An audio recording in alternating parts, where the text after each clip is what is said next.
Students, आज की class में हम सॉल्व करेंगे वर्कशीट 31। ये जो वर्कशीट 31 है, ये जो हमने क्लास वर्कशीट 29 को जब सॉल्व किया था, कॉन्ग्रुएंसी को सीखा था, सर्वांगसमता को सीखा था, उस कॉन्ग्रुएंसी और सर्वांगसमता पर ही बेस्ड क्वेश्चन को हम फर्दर सॉल्व करते हैं। कुछ प्रश्नों को हम हल कर लेते हैं जो वर्कशीट 31 में दिए गए हैं। प्रश्न पढ़ते हैं। Two sides AB and BC and median AD of triangle ABC।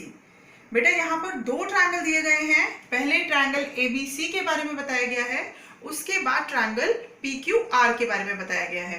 Triangle ABC के बारे में देखिए, AB उसकी दो साइड्स हैं, दो भुजाएं हैं, एक AB है, एक BC है और मीडियन AD की बात की गई है। बच्चों मीडियन जो होती है, यहाँ देखिए मीडियन, ये इस त्रिभुज में, इस ट्रायंगल में इस AD मीडियन कहा गया है। इस मीडियन का मतलब है जिस साइड पर, जिस भुजा पर ये गई है, जैसे ये AD है तो BC के देखिए दो पार्ट हो गए हैं, तो जो BD पार्ट है वो DC के बराबर है। ये दोनों आपस में बराबर है। जैसे ही क्वेश्चन में आपको मीडियन बता दी जाती है तो मीडियन का मतलब है ये दो पार्ट साइड के बराबर हो गए हैं और दोनों इस टोटल के हाफ के बराबर है। इसी तरह r respectively equal to sides PQ and QR। यहां पहले कौन सी साइड आई है? AB। तो इसका मतलब क्वेश्चन में कहा गया है कि जो AB है वो PQ के बराबर है। तो ये AB इस PQ के बराबर है। उसके बाद आई है BC। BC किसके बराबर है?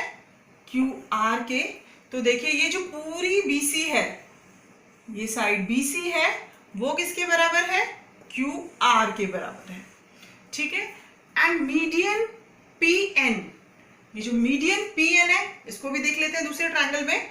ये है मीडियन, जैसे कि पहले बताया AD मीडियन है तो इसके दो पार्ट्स इक्वल हो गए।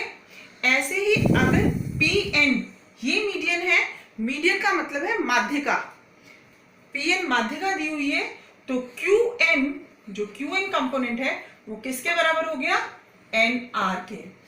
तो इसका मतलब क्वेश्चन में हमको क्या बताया है? हमें बताया है कि एक ट्रायंगल है ABC जिसकी AB साइड PQ के बराबर है, जिसकी BC साइड QR के बराबर है और इसमें AD क्या दी गई है? एक मीडियन माध्यिका दी गई है, PN इसमें माध्यिका है, तो AD PN के बराबर है। ये हमें दिया है। इन सब चीजों का यूज करके हमें क्या करना है? ट्रायंगल, इसके टू पार्ट्स गिवन है। पहले फर्स्ट पार्ट को करते हैं हम। ट्रायंगल प्रूफ लिखते हैं यहां पर। In triangle ABD and in triangle PQN।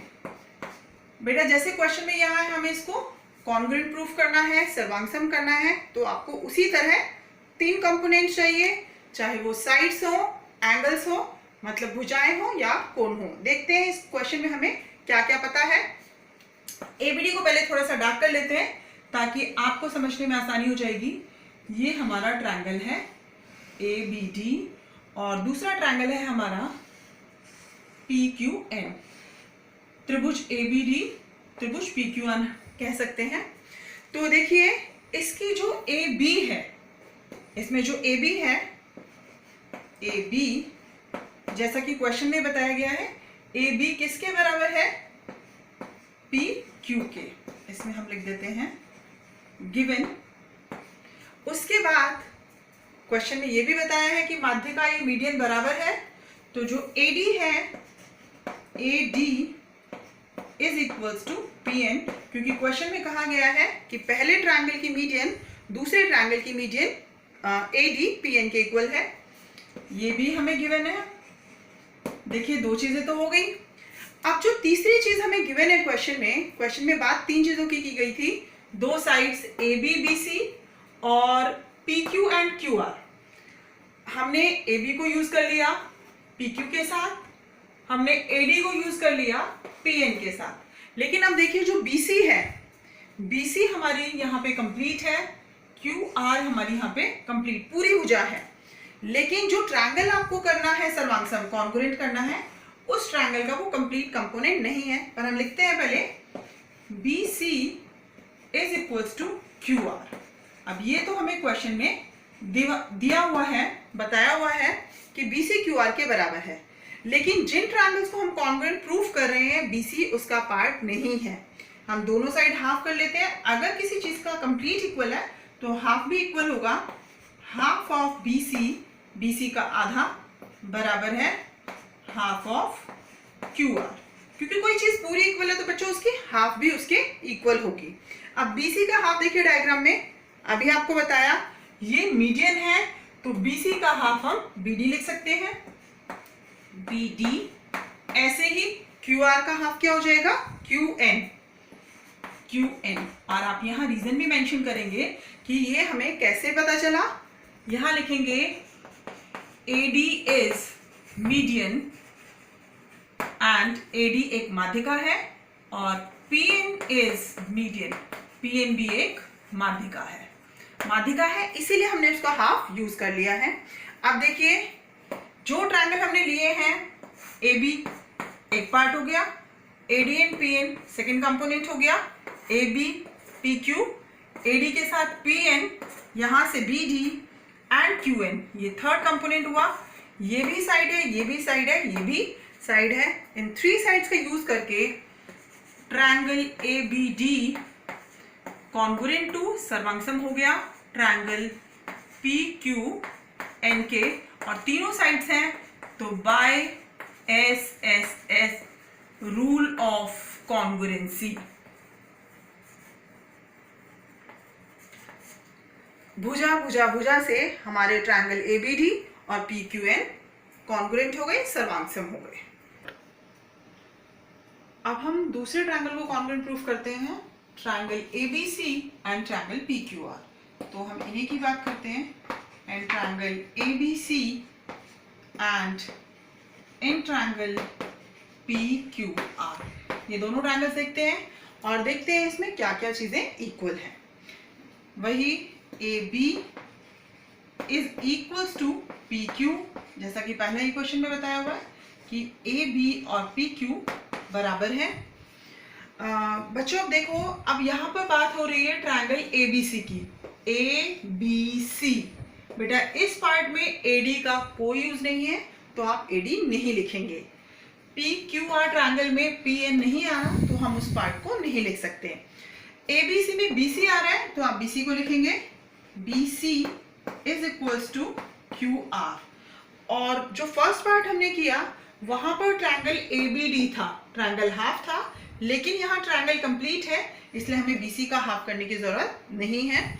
तो BC is equals to QR, ये हमारा सेकेंड पार्ट हो गया, दूसरी चीज हो गई। अब क्या है, हम तीसरी चीज को ढूंढते हैं। अभी हमने फर्स्ट पार्ट में ट्रायंगल ABD को PQN के कॉन्ग्रुएंट किया, त्रिभुज ABD सर्वांगसम किया त्रिभुज PQN के। और जैसे कि हम जानते हैं कि अगर ट्रायंगल कॉन्ग्रुएंट हो जाते हैं, सर्वांगसम हो जाते हैं, तो उनके पार्ट्स भी इक्वल होते हैं। आप जानते हैं CPCT के थ्रू। तो एंगल B जो देखिए ट्रायंगल ABC का पार्ट है, angle B is equals to angle Q। ये एंगल B एंगल Q के इक्वल क्यों है? बच्चों देखो ये किस ट्रायंगल का पार्ट है? ये पार्ट है ट्रायंगल ABD का। ऐसे ही Q किसका पार्ट है? ये है ट्रायंगल PQN का। तो जो हमने फर्स्ट पार्ट में किया कि ट्रायंगल्स को कॉन्ग्रुएंट प्रूफ किया, तो हम यहां लिखेंगे रीजन कि ट्रायंगल ABD सर्वांगसम है, कॉन्ग्रुएंट है ट्रायंगल PQN के एंड बाय CPCT। ये दोनों ट्रायंगल्स कॉन्ग्रुएंट हैं, तो इसलिए corresponding part of congruent triangles के थ्रू B और Q इक्वल हो गए। अब देखो AB BC and angle B, AB BC and angle B जो इनके बीच में है, ऐसे ही PQ QR और इनके बीच में है एंगल Q। ये तीन चीजें हो गई, इसलिए ट्रायंगल ABC कॉन्ग्रुएंट हो गया ट्रायंगल PQR के किस रूल से? By SAS rule. Of congruent triangles, SAS नियम के द्वारा। तो आप इस तरह से प्रश्नों को हल कर सकते हैं। आइए अब नेक्स्ट क्वेश्चन को सॉल्व करते हैं। नेक्स्ट क्वेश्चन में है BE and CF are two equal altitudes of triangle ABC। Altitudes जो लंब होते हैं, 90 डिग्री का कोण बनाते हैं, वो हमें यहाँ पर बराबर दिए गए हैं कि एक ट्रायंगल है ABC, एक त्रिभुज ABC दिया गया है। इसमें जो BE है ये एक एल्टीट्यूड है, लंब है, तो यहाँ 90 डिग्री का कोण बन रहा है। दूसरा है CF, ये CF है, ये भी 90 डिग्री है, और क्वेश्चन में ये बराबर दिए गए हैं कि जो BE है वो CF के बराबर है। अब हमें कहा गया है यूजिंग RHS रूल, मतलब RHS रूल का नियम का प्रयोग करते हुए सिद्ध कीजिए कि जो ट्रायंगल है वो एक आइसोसीलस ट्रायंगल है। आइसोसीलस ट्रायंगल मतलब इसकी दो भुजाएं बराबर हैं। तो हम देखिए क्या करते हैं। सबसे पहले आप ये जानते हैं RHS रूल है, इसका मतलब हम ट्रायंगल को कॉन्ग्रुएंट सर्वांगसम सिद्ध करते हैं। RHS नियम का प्रयोग करना है, इसलिए हम देखते हैं ट्रायंगल एक ये वाला जिसमें 90 डिग्री का कोण आ रहा है। ट्रायंगल हम बात करते हैं त्रिभुज BFC की, ये रहा BFC, और दूसरा त्रिभुज लेते हैं हम, जैसे यहां से BFC लिया, यहां से CEB, त्रिभुज CEB। अब देखते हैं इनमें क्या क्या चीजें इक्वल हैं। RHS में आपको पता है सबसे पहले राइट एंगल होता है, तो 90 डिग्री हमारे पास है। चलो हम लिखते हैं इस ट्रायंगल का BFC का एंगल F लिख देते हैं, एंगल F को आप BFC लिखना चाहे तो वो भी लिख सकते हैं। एंगल F बराबर है एंगल E के, और अगर आप इसका कंप्लीट नेम लिखेंगे तो भी ठीक है। उसके बाद है क्वेश्चन में आपको दिया हुआ है, यहाँ क्या है रीजन, राइट एंगल, प्रत्येक 90 डिग्री, प्रत्येक एक समकोण है।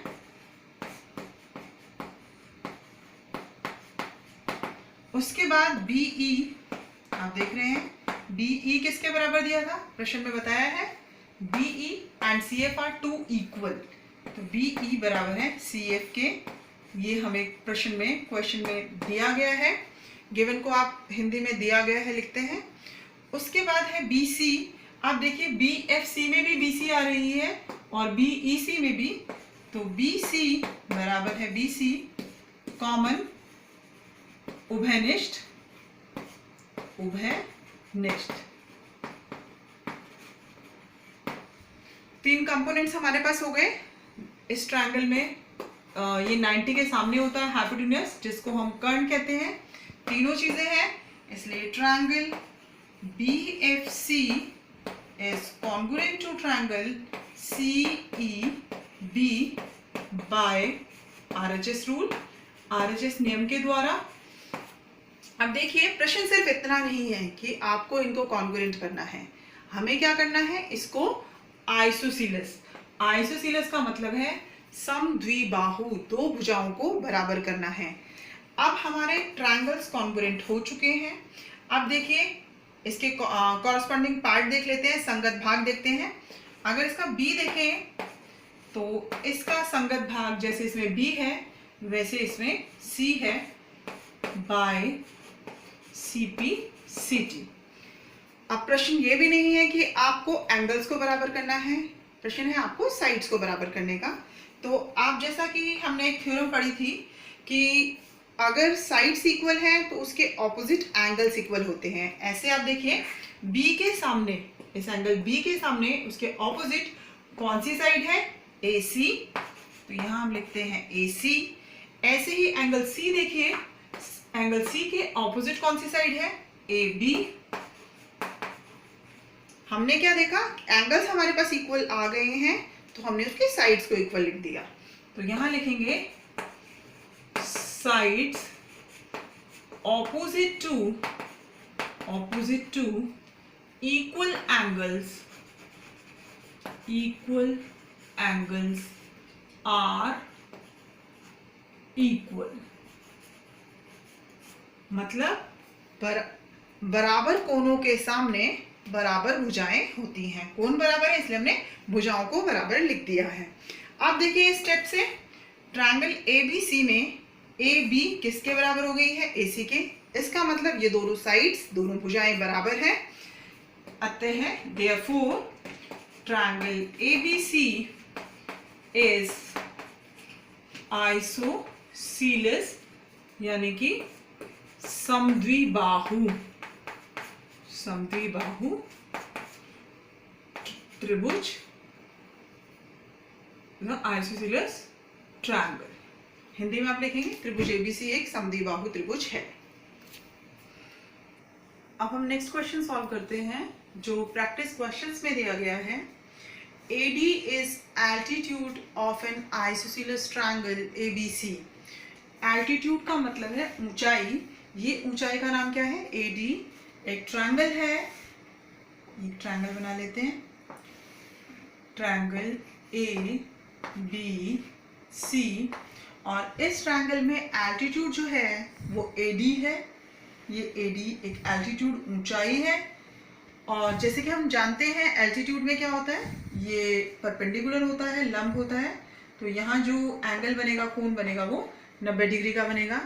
इन which AB is equals to AC। ये AB AC के इक्वल है। शो दैट AD बाइसेक्ट, यहां से लेकर यहां तक का जो पार्ट है वो गिवन का पार्ट है, दिया है, उसे आप गिवन में लिख सकते हैं। और शो क्या करना है, यहाँ पे प्रूफ क्या करके दिखाना है? AD bisect BC। Bisect, bi means two means two sect, मतलब टू पार्ट्स में बाइसेक्ट कर रही है।